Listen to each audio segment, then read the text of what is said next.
ലോകത്തിലെ ഏറ്റവും വലിയ ജനാധിപത്യ രാജ്യങ്ങളിലൊന്ന്.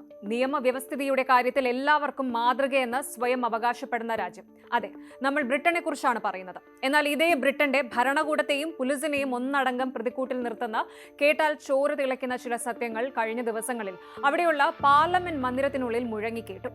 ഒരു പെൺകുട്ടിയെ ക്രൂരമായിട്ട് വേട്ടയാടിയത് 700-ലധികം പുരുഷന്മാർ. നായ്ക്കളെ തുറന്നുവിട്ടും പൊട്ടിയ കുപ്പികൾ കൊണ്ട് ശരീരം കീറി മുറിച്ചും ഇരകളെ നരകയാതനയിലേക്ക് തള്ളിവിട്ട ഒരു ഭീകര സംഘം. വർഷങ്ങളായിട്ട് UK-യിലെ തെരുവുകളിൽ ഭീതി വിതച്ച ഗ്രൂമിംഗ് ഗാങ്സ് അഥവാ പാകിസ്ഥാനി വംശജരായ റേപ്പ് മാഫിയകളുടെ ഞെട്ടിക്കുന്ന ഇരകളുടെ സാക്ഷ്യപ്പെടുത്തലുകളാണ് ഇപ്പോൾ പാർലമെന്റ് രേഖകളിൽ വന്നിരിക്കുന്നത്. ഏറ്റവും ഭയപ്പെടുത്തുന്ന കാര്യം എന്താണ് എന്ന് വെച്ചാൽ, ഈ വിവരങ്ങളെല്ലാം അവിടുത്തെ പോലീസിനും ഭരണാധികാരികൾക്കും അറിയാമായിരുന്നു. പക്ഷേ പ്രതികളുടെ മതവും വംശീയതയും പുറത്തറിഞ്ഞാൽ തങ്ങൾക്ക് റേസിസ്റ്റ് എന്ന ലേബൽ വീഴുമോ എന്ന് ഭയന്ന് പൊളിറ്റിക്കൽ കറക്റ്റ്നെസിന്റെ പേരിൽ അധികാരികൾ ഈ ഫയലുകളെല്ലാം പൂഴ്ത്തിവെക്കുകയായിരുന്നു. എന്നാൽ ഇപ്പോൾ കളി മാറിയിരിക്കുകയാണ്. ഓപ്പറേഷൻ ബീക്കൺ പോർട്ട് എന്ന പേരിൽ ബ്രിട്ടൻ അവരുടെ ചരിത്രത്തിലെ ഏറ്റവും വലിയ ഇൻവെസ്റ്റിഗേഷന് ഉത്തരവിട്ടിരിക്കുന്നു. എന്താണ് യഥാർത്ഥത്തിൽ UK-യിൽ സംഭവിക്കുന്നത്? ഓപ്പറേഷൻ ബീക്കൺ പോർട്ട് എന്താണ്? സിസ്റ്റം എങ്ങനെയാണ് പരാജയപ്പെട്ടത്? പരിശോധിക്കാം. ബ്രിട്ടനിലെ റീഫോം UK പാർട്ടിയുടെ MP ആയ റൂബർട്ട് ലോ പാർലമെന്റിൽ അവതരിപ്പിച്ച സ്വതന്ത്ര അന്വേഷണ റിപ്പോർട്ടാണ് ഈ ഒരു കൊടുങ്കാറ്റിന് കാരണമായത്. UK-യിലെ റോത്തർഹാം, റോച്ച്ഡെയിൽ, ഓൾഹാം തുടങ്ങിയ നഗരങ്ങളിൽ ദശാബ്ദങ്ങളായിട്ട് നടന്നു വരുന്ന കുട്ടികൾക്കെതിരെയുള്ള ലൈംഗിക അതിക്രമങ്ങളെക്കുറിച്ചാണ് ഈ ഒരു റിപ്പോർട്ട്. ഇതിൽ ഏറ്റവും ഭയപ്പെടുത്തുന്ന കാര്യം എന്താണ് എന്ന് വെച്ചാൽ, ഈ കുറ്റകൃത്യങ്ങളിൽ ഭൂരിഭാഗത്തിന് പിന്നിലും പാകിസ്ഥാനി മുസ്ലിം പശ്ചാത്തലമുള്ള മാഫിയ സംഘങ്ങളാണ് എന്നാണ് റിപ്പോർട്ടിൽ ചൂണ്ടിക്കാണിക്കുന്നത്.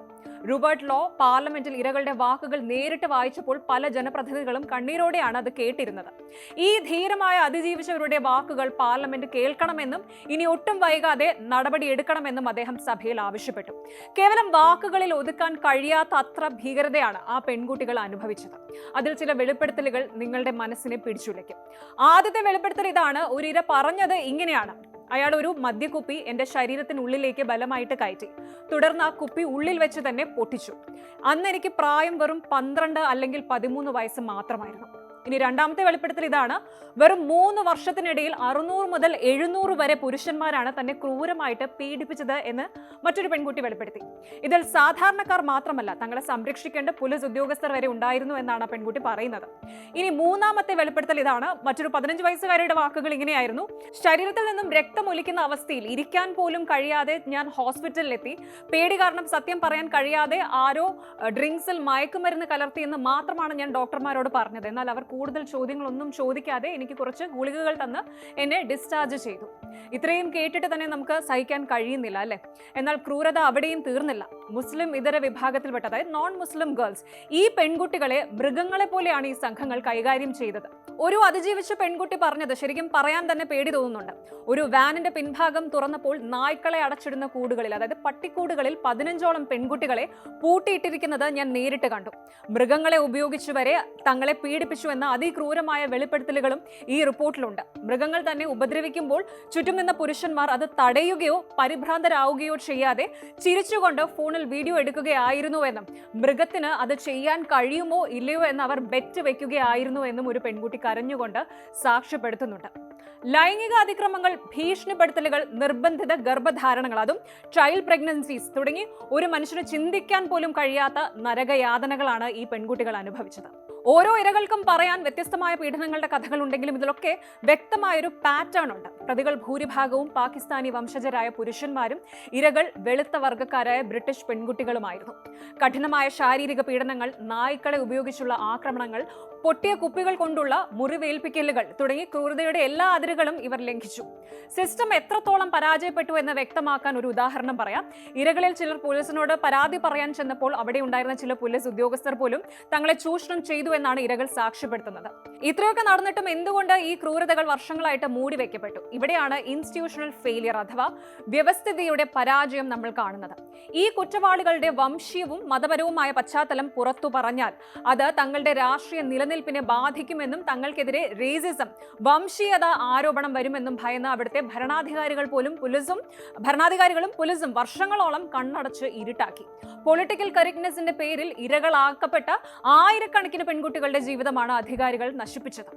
എന്നാൽ ഇപ്പോൾ ഈ വിഷയത്തിൽ വളരെ നിർണായകമായ ഒരു ലേറ്റസ്റ്റ് അപ്ഡേറ്റ് വന്നിരിക്കുകയാണ്. വർഷങ്ങളായിട്ട് പൂഴ്ത്തി വെച്ചിരുന്ന അല്ലെങ്കിൽ ഹ്യൂമൻ ഇറർ കാരണം തെളിവുകൾ അവഗണിച്ച് ക്ലോസ് ചെയ്ത കേസ് ഫയലുകൾ UK പോലീസ് വീണ്ടും തുറക്കുകയാണ്. ഓപ്പറേഷൻ ബീക്കൺ പോർട്ട് എന്ന പേരിലുള്ള ഒരു വൻ നാഷണൽ പോലീസിംഗ് ഇനിഷ്യേറ്റീവ് ഇതിനായിട്ട് ആരംഭിച്ചിട്ടുണ്ട്.